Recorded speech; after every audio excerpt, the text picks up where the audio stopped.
Hello दोस्तों, तो आप सभी का स्वागत है मेरे यूट्यूब चैनल स्टडी स्टेशन में। मैं आकांक्षा पांडे आप सभी का स्वागत करती हूँ।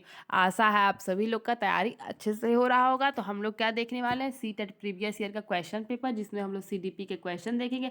और इस सीडीपी के 15 क्वेश्चन हो चुके हैं। मैं सबसे पहले बता दूँ, अगर आप लोग चाहते हैं सीटेट में आप लोग का अच्छा नंबर, सबसे पहले सीडीपी अच्छे से तैयार कर लीजिए। क्योंकि सीडीपी अगर आपका तैयार रहता है तो हर सब्जेक्ट से जो 15-15 पैडागोजिक क्वेश्चन आएंगे वो भी आपके तैयार हो जाएंगे। चलिए लोग फटाफट सीडीपी के क्वेश्चन देखेंगे। सीडीपी के इस पेपर किस किस दिन का पेपर है, तो ये 28/12/2022 का पेपर है। और इसमें से 15 क्वेश्चन हमने सॉल्व कर लिया है। अब 15 क्वेश्चन के आगे का क्वेश्चन इस वीडियो में सॉल्व करेंगे। वीडियो में लास्ट तक बने रहिए। चलिए फटाफट हम क्वेश्चन देखेंगे। तो देखिए, कथन से रिलेटेड जितने भी क्वेश्चन आए उसको ध्यानपूर्वक पढ़िएगा। 3 मेथड है, पहले कथन को पढ़िए, फिर तर्क को देखिए, तर्क सही है कि नहीं, कथन सही है कि नहीं, दोनों तो कर लिए। फिर तर्क देखिए, तर्क कथन के लिए दिया है कि नहीं, फिर टिक लगाइए। चलिए अब क्वेश्चन कथन देखिए। तो समावेशी शिक्षा से केवल विशेष बच्चे ही लाभान्वित होते हैं। तो समावेशी शिक्षा से केवल विशेष बच्चे ही लाभान्वित होते हैं, सही या गलत? तो इससे पहले की वीडियो में मैंने कहा है कि जो केवल वर्ड है एक नेगेटिव वर्ड है। जहाँ भी केवल आ जाए उसको क्या करिएगा, गलत कर दीजिएगा। समावेशी शिक्षा से केवल आ गया है, केवल विशेष बच्चे नहीं लाभान्वित होते बल्कि सभी बच्चे लाभान्वित होते हैं, इसलिए कथन ही क्या हो गया, गलत हो गया।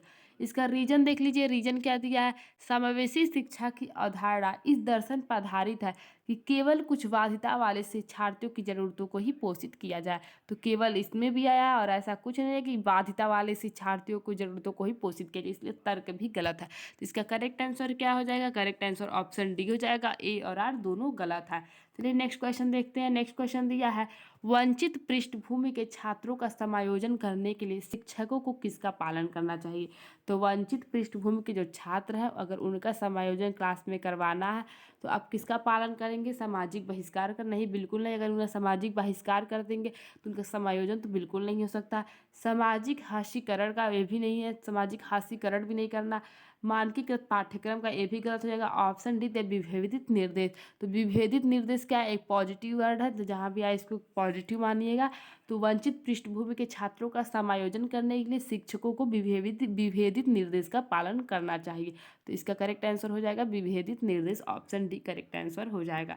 क्वेश्चन नंबर 18 देखिए, निम्नलिखित में से कौन सा शारीरिक गतिक विकलांगता से जूझते विद्यार्थियों के लिए गतिशीलता सहायक तकनीकी का उदाहरण है। तो अगर कोई क्लास में कोई बच्चा बच्चा है जो विकलांगता से जूझ रहा है, शारीरिक विकलांगता से जूझ रहा है, तो ऐसे विद्यार्थी को अगर आप कौन सा ऐसा तकनीक है जो गतिशीलता सहायक तकनीकी का इसमें से उदाहरण है। तो ऑप्शन ए दिया है पहिया कुर्सी यानी कि व्हील चेयर। ऑप्शन बी दिया है बड़ी मुद्रण वाली किताबें, मतलब कि जिसमें बड़ी बड़ी अक्षर लिखी हो। ऑप्शन सी दिया शब्द भविष्यवाणी वाला सॉफ्टवेयर। और ऑप्शन डी दिया इस पर सामग्री। तो अगर कोई हम लोग के घर में बीमार हो जाता है, जो चलने में जिसको दिक्कत होने लगती है, वो हाथ उठाने में दिक्कत होने लगती है, तो किस पे आते हैं, व्हील चेयर पे ही बैठे रहते हैं। तो ये आप लोग अपने आसपास की चीज़ों को देख के भी ट्रिक लगा सकते हैं।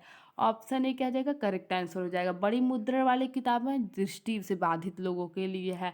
शब्द भविष्यवाणी वाला सॉफ्टवेयर और इस पर सामग्री, ये दोनों भी गतिशीलता सहायक तकनीकी का उदाहरण नहीं है। ऑप्शन ए इसका करेक्ट आंसर हो जाएगा। चलिए नेक्स्ट क्वेश्चन देखते हैं। नेक्स्ट क्वेश्चन क्या दिया है, देखिए जितने भी आपके डिसलेक्सिया हो गया, फिर आपका डिस्ग्राफिया हो गया, मतलब जितने भी वैकल्य हैं, आप लोग क्या करना है, इससे रिलेटेड वीडियो मेरे चैनल पे अपलोड है, एक बार जाकर देख लीजिए उसको। और इन इन सब के बाद इनसे रिलेटेड क्वेश्चन हर साल पूछे जाते हैं, तो इस बार भी जरूर आएगा। तो देखिए क्या दिया, गणितीय गणितीय अवधारणाओं और गणना में कठिनाई किन छात्रों को होती है। तो ऑप्शन ए दिया गुणज वैकल्य। ऑप्शन बी दिया पठन वैकल्य। ऑप्शन सी दिया लेखन वैकल्य। और ऑप्शन डी दिया स्वलीनता। तो देखिए गुणज वैकल्य में क्या होता है, इसमें बच्चे गणितीय अवधारणाओं गणना करने में कठिनाई होती है। पठन वैकल्य में क्या होता है, इन्हें पढ़ने में कठिनाई होती है। लेखन वैकल्य में इन्हें लिखने में कठिनाई होगी। और स्वलीनता में ज़्यादा लोगों से घुल मिल नहीं पाते, अकेले रहते हैं, अकेले में बिजी रहते हैं। तो इस तरह से इसका करेक्ट आंसर ऑप्शन ए हो जाएगा। चलिए नेक्स्ट क्वेश्चन देखते हैं। नेक्स्ट क्वेश्चन दिया है रचनात्मक बच्चों की विशिष्ट पहचान विशेषताओं में शामिल है। जो रचनात्मक बच्चों की विशिष्ट पहचान विशेषताओं में क्या शामिल है, तो ऑप्शन ए दिया विचारों की अनम्यता। तो ये तो गलत हो जाएगी, अनम्यता आपका निगेटिव वर्ड है, तो ऑप्शन ए गलत हो जाएगा। ऑप्शन बी दिया उब के लिए उच्च सहिष्णुता, हाई टॉलरेंस फॉर बॉर्डम, तो ये भी गलत है। ऑप्शन सी दिया जटिलता के लिए वरीयता, ऑप्शन डी दिया अभिसारी सोच। तो देखिए जटिलता के लिए वरीयता रहती है, उनकी पहचान में अगर विशेषता विशिष्ट पहचान विशेषता शामिल है, जटिलता के लिए वरीयता, ऑप्शन सी करेक्ट आंसर हो जाएगा।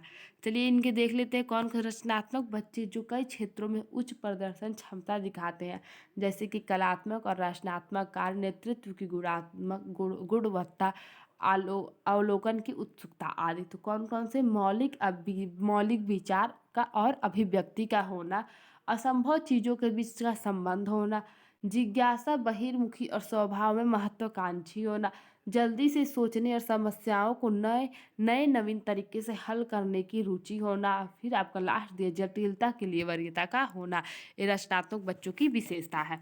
चलिए नेक्स्ट क्वेश्चन देखते हैं, अर्थपूर्ण अधिगम में क्या सम्मिलित है।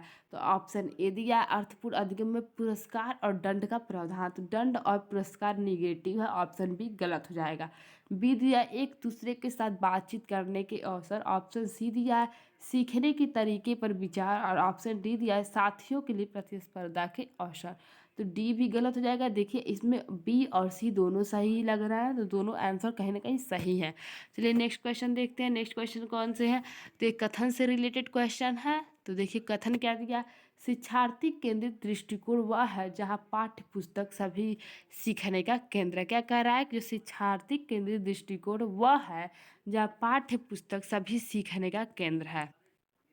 तो शिक्षार्थी केंद्रित दृष्टिकोण वह है जहाँ पे शिक्षार्थी केंद्र रहता है, ना कि पाठ्य पुस्तक केंद्र रहता है। एक कथन क्या हो जाएगा, गलत हो जाएगा। फिर इसका रीजन क्या दिया है, माध्यमिक विद्यालय में छात्र सबसे अच्छा सीखता है जब पाठ्य पुस्तक को पुनः पेश करने के लिए कहा जाता है। तो ये तर्क भी कुछ सही नहीं है, तो तर्क भी क्या हो जाएगा, गलत हो जाएगा। इस तरह से क्या हो जाएंगे, दोनों गलत हो जाएंगे, ए और आर दोनों गलत है, ऑप्शन डी इसका करेक्ट आंसर हो जाएगा। चलिए नेक्स्ट क्वेश्चन देखते हैं, नेक्स्ट क्वेश्चन क्या दिया है।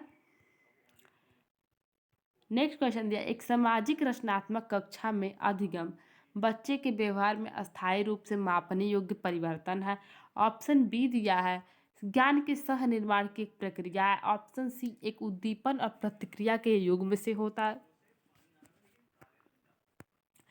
ऑप्शन डी दिया है अधिगम तब होता है जब छात्रों को सकारात्मक पुनर्बलन पेशकश की जाती है। तो देखिए एक सामाजिक रचनात्मक कक्षा में अधिगम ज्ञान के सह निर्माण की एक प्रक्रिया, ऑप्शन बी इसका करेक्ट आंसर हो जाएगा। चलिए इसका तर्क देख लेते हैं, एक सामाजिक रचनात्मक कक्षा में अधिगम ज्ञान के सह निर्माण की एक प्रक्रिया है। सामाजिक रचनात्मक परिप्रेक्ष्य की विशेषता किस प्रकार है, तो इस प्रकार है ज्ञान की पूरी तरह से ज्ञात और निश्चित नहीं है, तो ज्ञान जो है पूरी तरह से ज्ञात और निश्चित नहीं है। अधिगमकर्ता अनुभव के माध्यम से ज्ञान के व्यक्तिगत निर्माण में सक्रिय भूमिका निभाता है। अधिगम एक सामाजिक प्रक्रिया है जिसमें अधिगमकर्ता ऐसे अर्थ का निर्माण करता है जो पूर्व ज्ञान और नवीन अधिगम की घटनाओं की अंतः क्रिया या शिक्षकों की मदद से प्रभावित होता है। यह अधिगमकर्ता की विशिष्टता और जटिलता को स्वीकार करता है। चलिए नेक्स्ट क्वेश्चन देखेंगे, नेक्स्ट क्वेश्चन दिया है अधिगम के लिए उचित कक्षा वातावरण का होना का आधार है। तो अधिगम के लिए उचित कक्षा वातावरण का आधार क्या है, तो ऑप्शन ए दिया अनुकूलन और पुनर्बलन के सिद्धांत, ऑप्शन बी दिया प्रतिस्पर्धा और व्यक्तिवाद, ऑप्शन सी दिया सहयोग और सकारात्मकता, ऑप्शन डी दिया है पृथक्करण व नामीकरण। तो इसका करेक्ट आंसर हो जाएगा सहयोग और सकारात्मकता अधिगम के लिए उचित कक्षा वातावरण का आधार होने चाहिए। देखिए कक्षा का वातावरण कैसा होना चाहिए, तो सहयोग सकारात्मकता अधिक सहयोग और सकारात्मकता अधिगम के लिए उचित कक्षा वातावरण का आधार होना चाहिए। उच्च छात्र सहभागिता और भागीदारी पर ध्यान केंद्रित करने वाला होना चाहिए। सहभागी व सहयोगी होना चाहिए। शिक्षार्थी एवं सहयोगी होना चाहिए। शिक्षार्थी यह भी जानते हैं कि कक्षा का वातावरण सकारात्मक होने पर उन्हें व्यक्तिगत रूप से महत्व दिया जाता है। कथन से रिलेटेड क्वेश्चन आ गया, तो कथन से रिलेटेड क्वेश्चन देखते हैं। कथन दिया है मध्य विद्यालय के बच्चों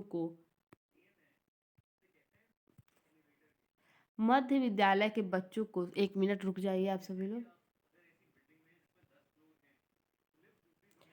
मध्य विद्यालय के बच्चों को सहज अनुमान लगाने के लिए प्रोत्साहित करना है। और उन्हें विभिन्न तरीकों की तलाश करने के लिए प्रोत्साहित करना समस्या समाधान कौशल को बढ़ावा देने के लिए प्रभावी रणनीति है। अगर आप किसी बच्चे को प्रोत्साहित कर रहे हैं कि वह सहज अनुमान लगाए और विभिन्न तरीकों का तलाश करने के लिए उसे प्रोत्साहित कर रहे हैं, तो समस्या समाधान कौशल को बढ़ावा देने का एक प्रभावी रणनीति है। ये कथन बिल्कुल सही। अब इसका तर्क देखते हैं। बच्चे विभिन्न दृष्टिकोण की चर्चा और सोच की प्रतिक्रियाओं के माध्यम से सीखते हैं।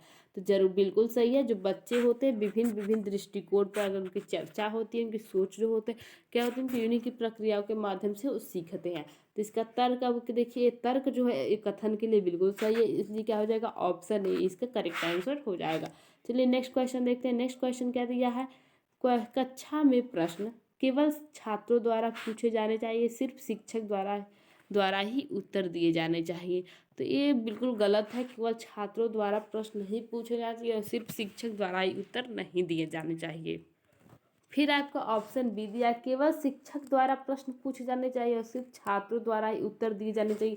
तो ये भी गलत हो जाएगा। अगर केवल छात्र ही उत्तर देगा तो उसे नया कुछ सीखने को नहीं मिलेगा। ऑप्शन सी दिया है, किसी के भी द्वारा नहीं पूछे और ना ही जवाब दिए जाने चाहिए। तो अगर प्रश्न ही नहीं पूछे जाएंगे तो ना बच्चे ना सोचेंगे ना टीचर ही सोचेंगे।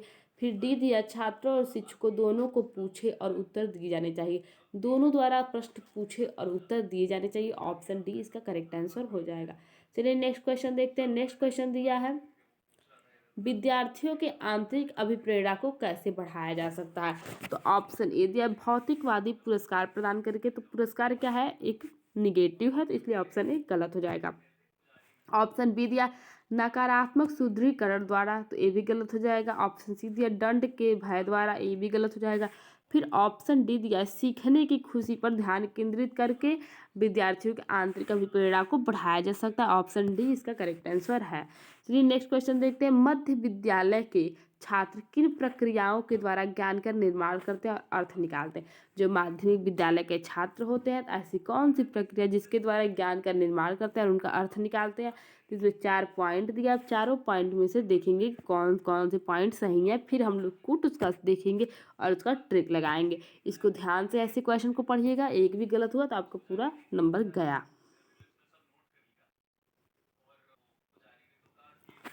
तो पॉइंट 1 दिया, सक्रिय अन्वेषण। तो ये तो बिल्कुल सही है, हमेशा सक्रिय अन्वेषण सही है। सेकंड दिया, अमूर्त समस्याओं पर काम करना। तो अमूर्त संक्रियात्मक काम करके ही आप ज्ञान का निर्माण कर सकते हैं, अर्थ निकाल सकते हैं, ये भी सही है। थर्ड दिया, पूछताछ और प्रयोग, इसके द्वारा विज्ञान का निर्माण अर्थ निकाल सकते हैं। फिफ्थ दिया है, फोर्थ दिया है, शिक्षकों के और शिक्षकों और साथियों के साथ बातचीत। तो इस तरह से मुझे सारा सही लग रहा है। ऑप्शन डी क्या हो जाएगा, इसका करेक्ट आंसर हो जाएगा। चलिए नेक्स्ट क्वेश्चन देखते हैं। शिक्षकों को चाहिए कि बच्चों की योग्यता को डैश और असफलता को डैश के रूप में सोचने के लिए प्रोत्साहित कराए। तो देखिए इसका करेक्ट आंसर क्या हो जाएगा। ऑप्शन ए दिया, अस्थायी, शर्मनाक और अपमानजनक। ऑप्शन बी दिया, वृद्धिशील, सुधार के अवसर के। ऑप्शन सी, अस्थायी, सुधार के अवसर के। ऑप्शन डी, वृद्धिशील, शर्मनाक और अपमानजनक। तो अध्यापक का लाभ अधिकतम तब होता है जब शिक्षक छात्रों के लिए सुविधा के रूप में कार्य करता है। तो इसका करेक्ट आंसर क्या हो जाएगा, ऑप्शन बी हो जाएगा। शिक्षकों को चाहिए कि बच्चों की योग्यता को वृद्धिशील और असफलता को सुधार के अवसर के रूप में सोचने के लिए उन्हें प्रोत्साहित करना चाहिए। तो ऑप्शन बी इसका करेक्ट आंसर हो जाएगा। चलिए लास्ट क्वेश्चन देखेंगे। सीडीपी का लास्ट क्वेश्चन है, अकादमिक निम्न में से कौन सा कारक विफलता के लिए जिम्मेदार है। तो ऑप्शन ए दिया, सहयोगात्मक शिक्षा। सहयोगात्मक शिक्षा विफलता के लिए जिम्मेदार नहीं है। ऑप्शन बी दिया, समावेशी शिक्षा। समावेशी शिक्षा भी विफलता के लिए जिम्मेदार नहीं होता। ऑप्शन सी दिया, गैर प्रासंगिक पाठ्यक्रम। ऑप्शन डी दिया, सार्थक अधिगम। तो ये जो तीनों पॉइंट है ए बी और डी क्या होते हैं, विफलता के लिए नहीं बल्कि सफलता के लिए जिम्मेदार होते हैं। इसलिए ऑप्शन सी इसका करेक्ट आंसर हो जाएगा, गैर प्रासंगिक कार्यक्रम विफलता के लिए जिम्मेदार है। आशा है आप सभी लोग को वीडियो अच्छे से समझ में आया होगा। कमेंट करके जरूर बताइएगा कैसा लगा वीडियो। चलिए मिलते हैं नेक्स्ट वीडियो में।